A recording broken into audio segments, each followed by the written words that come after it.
Okay, so we're now down in the World Trade Center Ground Zero area, and there are quite a few monuments around here, whole complex. So we're gonna roll along and kind of walk around the whole area. Right. Check it out. So we're starting here at Firehouse 10, and we're on Liberty and Greenwich Street, and there's this carved bronze wall relief.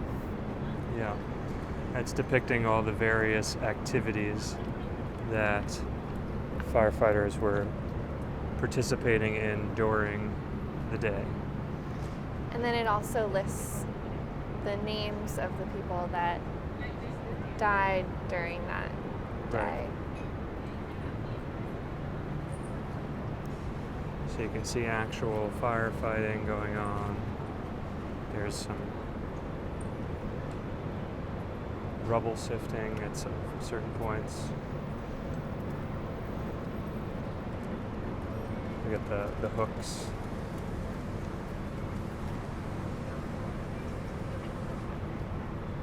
You can see the tiny American flags at the top. It's recently Memorial Day. May still be left over from that. And over at the end here, there's pictures of all the firefighters that lost their lives as well,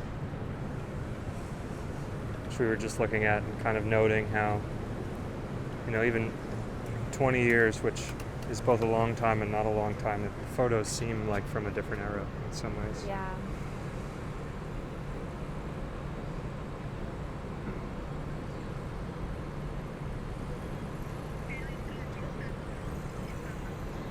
There's a corresponding plaque here.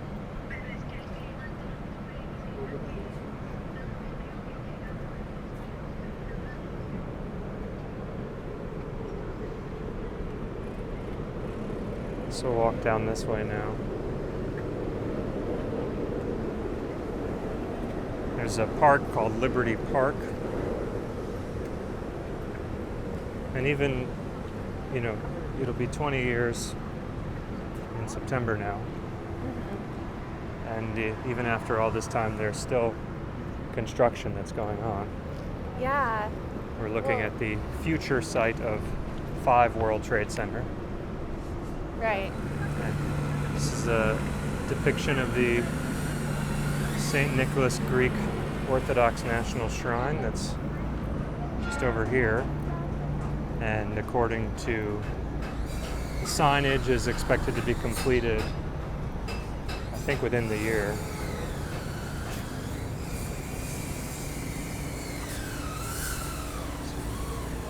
Interested to see what that looks like. Yeah. The depictions have it at nighttime illuminated in a way that makes it look like a China lamp or something. It looks really... Oh, yeah. Yeah, Nice. there's a picture there. Yeah, I think that'll be really pretty. Yeah. And so, yeah, coming 2021. If COVID impacted that or not, it's unclear.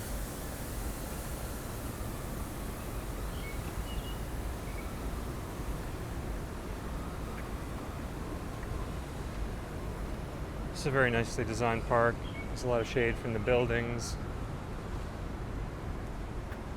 Haven't seen a lot of people here No. the days that we've been here. It has an elevated view of the World Trade Center, World Trade Center 1.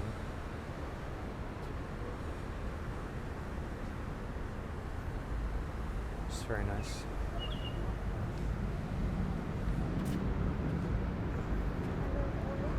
And over here, can do a little rotation of, is the Konig Sphere. This was at the site of the feet of the Twin Towers. You can see there's some damage to the top of it. You can see that hole punctured there. There was a fountain at its base originally, and it was moved here. Oh, wow.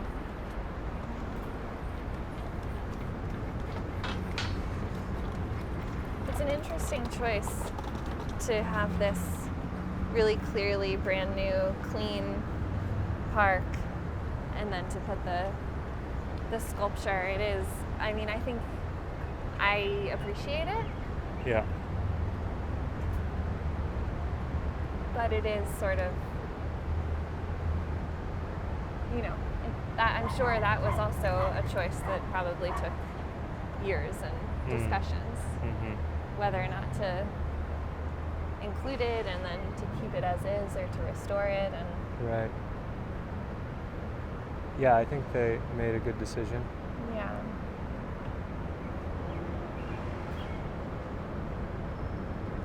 So as is with much of this area, there's generally a sense of quiet, even as busy roads flank the sides here.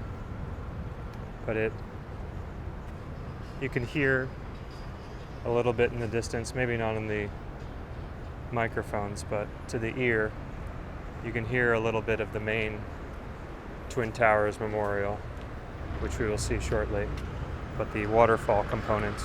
Right. Which adds a bit of white noise.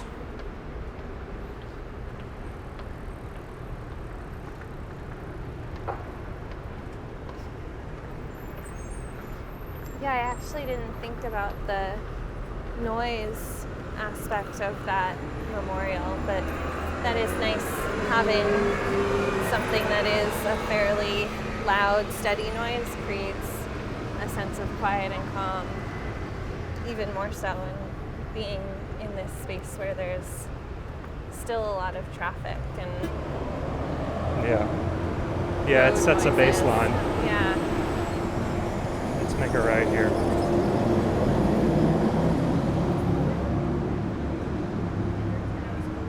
Here's another view of the shrine under construction.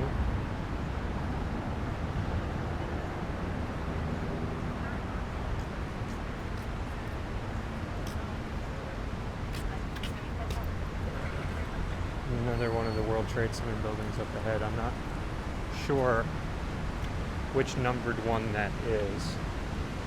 Of course, the World Trade Center 1, the Freedom Tower, is the one that is the iconic one for the skyline, but Right. it is not the entirety of the World Trade Center. Yeah, I actually didn't realize that until this week. Yeah.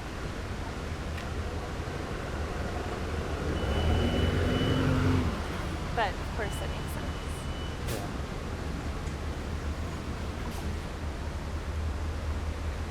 Let's see over on the side here. One of the imprints of the tower. We're going to go in the proper way here. We're going around the long way first.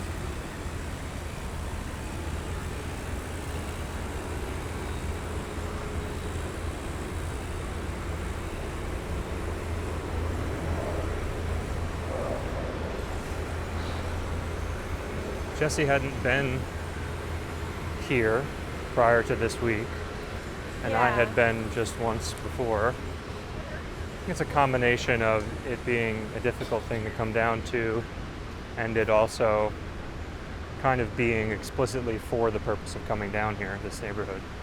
You know, if you're not working nearby. Yeah, I think it's definitely not, if I just happen to be in the neighborhood, not something that I've ever felt like, oh, I'll just pop by and see it, because it's a lot to take in. Yeah.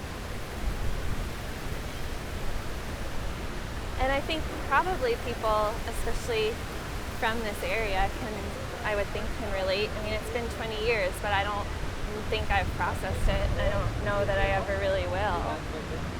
So it's just, it's hard to be around something so beautiful that really makes you focus on the tragedy that took place here.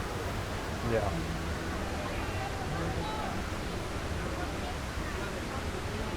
You can see here, coming up on our right, this building, it's known as the Oculus. And it is I hope I'm getting this right. It's the terminal for the Port Authority, the PATH trains that go to Jersey, and also serves as a mall as well. Yeah, that's correct.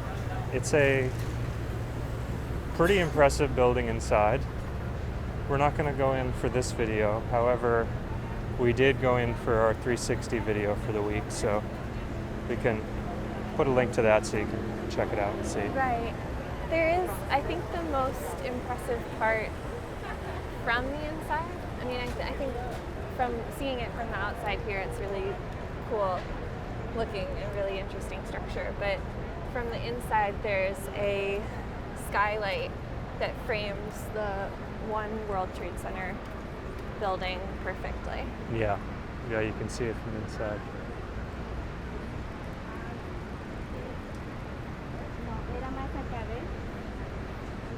One more view here.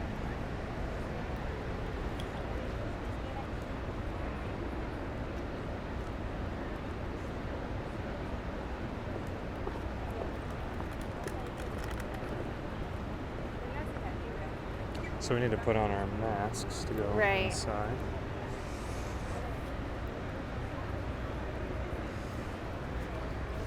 Hold that, thanks.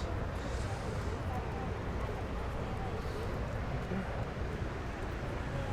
So we can go around this way.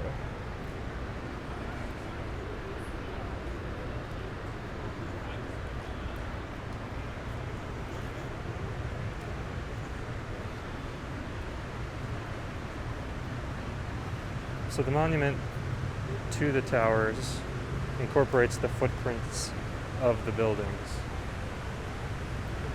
and creates what you will see shortly, an infinity waterfall effect. Right, so this was one of the two buildings, and then there's a second similar monument over to the side that we'll go over to in a bit.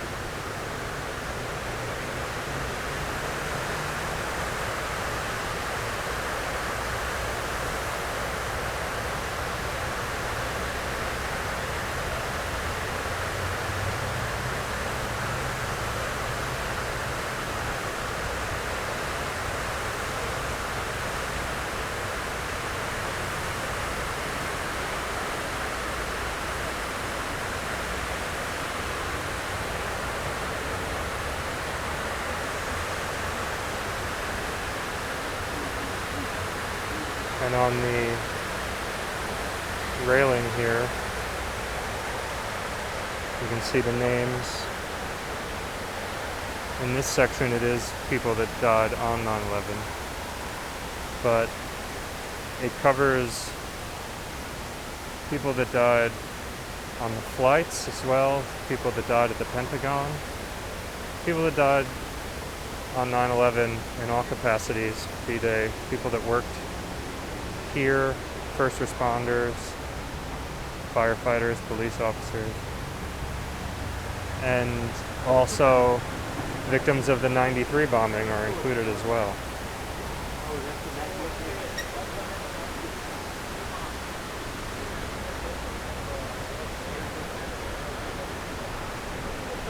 It really is impressive, you know. I mean, we just mentioned that I hadn't been down here until this week, and I've heard a lot about it, and heard that Waterfall Pool is part of the monument, and in my head I pictured something much smaller. I don't know why, but seeing it and seeing how just how big it is, it really is overwhelming in a good way.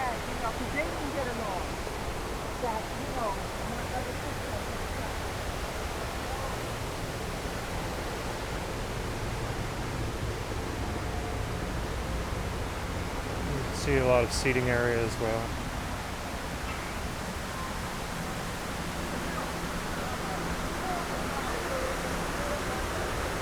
A view from the other side.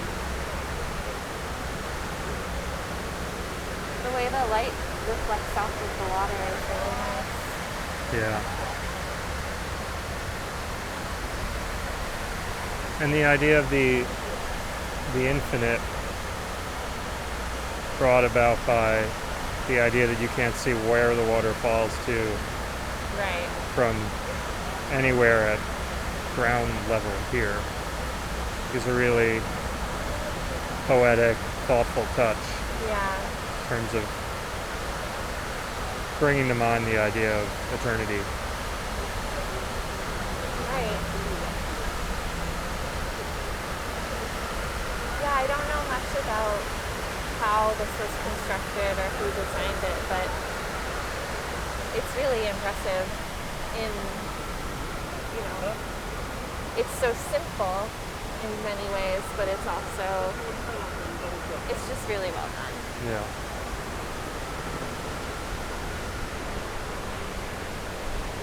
You can see flowers. The flowers are put there on the birthdays of the people that passed away. So each day we've come in, there have been different flowers.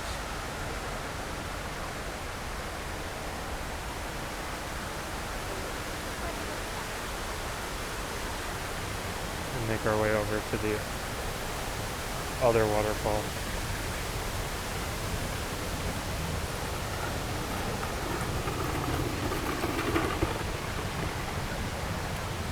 Straight away over there is the 9/11 Museum,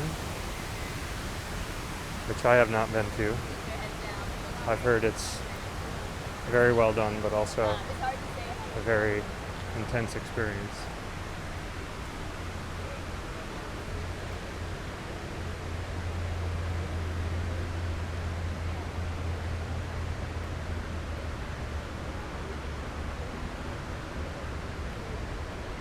I think they also did a very discreet job of making it so that there aren't a lot of vendors in the area either. Yeah. Just being respectful of the space. We've seen a lot of, they have staff that's just on the grounds, and somebody puts their foot up or is just kind of being absent-minded at the shrine, they'll go and correct them right away. Everybody is, to my time so far, has seemed responsive to that. Yeah, and I think that's great that they're doing that, I'm sure this is a place that a lot of tourists want to come to, but it also needs to be a place where people can come to grieve their loved ones forever. Yeah.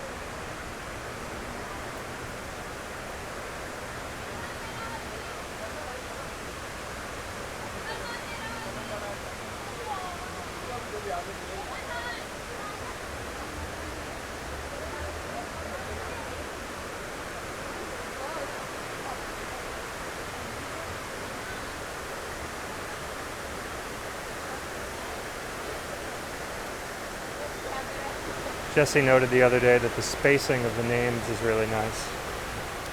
Yeah, I mean, I guess that goes with it being such a large scale monument, but, we all know that there were so many people that died, and this really gives space to every single one of those people. Yeah. This name right here, Kevin Michael Cosgrove, that is my uncle on my stepfather Ed's side. And it's always been a really difficult thing for me to talk about, as far as I don't know where I quite fit in with the story, But I don't know, with Ed's struggles with it, it was a very real thing in our lives, Yeah. you know. The grief that he experienced was the grief that I experienced through him, and the grief I experienced for the whole family. And of course, the immediate aftermath involved a bit of a financial crisis, Yeah. and the difficulties that Ed had, both in terms of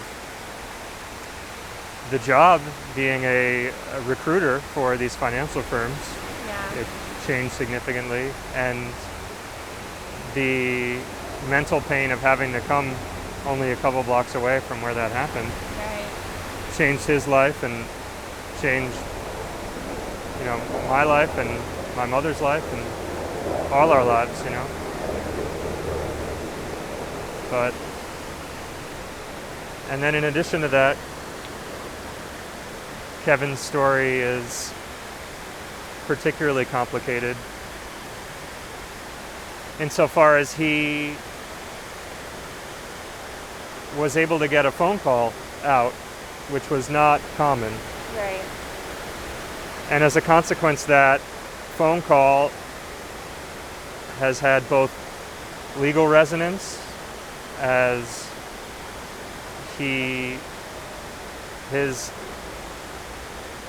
phone recording was used in the only criminal case that was around that involved 9/11, which was the case of Zacharias Moussaoui. Yeah. And because it was made public as a consequence of that trial, it also appears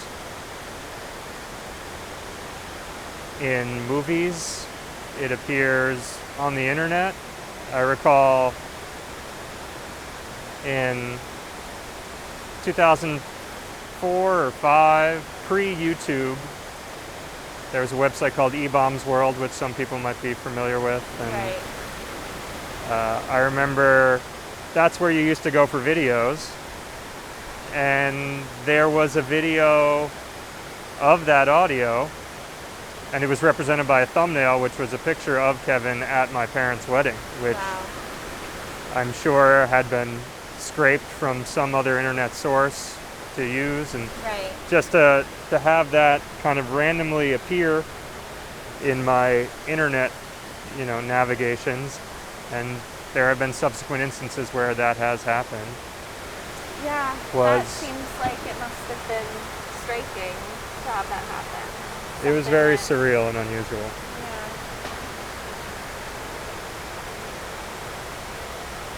Yeah. And I have never listened to that. It doesn't feel right personally for me to listen to that, Yeah. for whatever reason. I mean, I understand that. he was scared,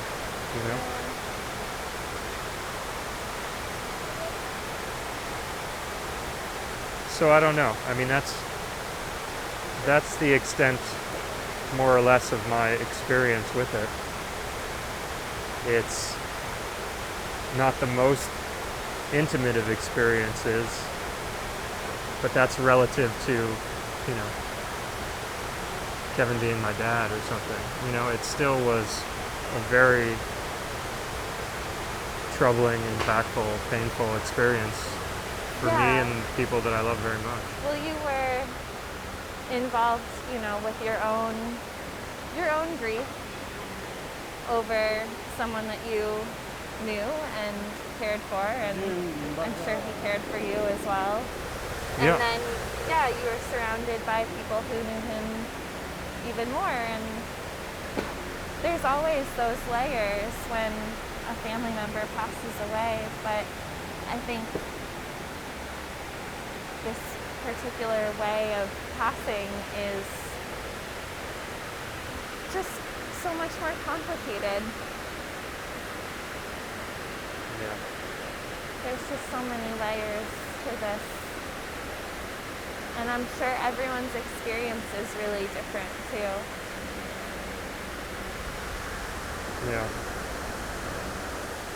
All right, well, we're going to keep moving along, going to our next memorial, but we'll see you tomorrow, Kevin.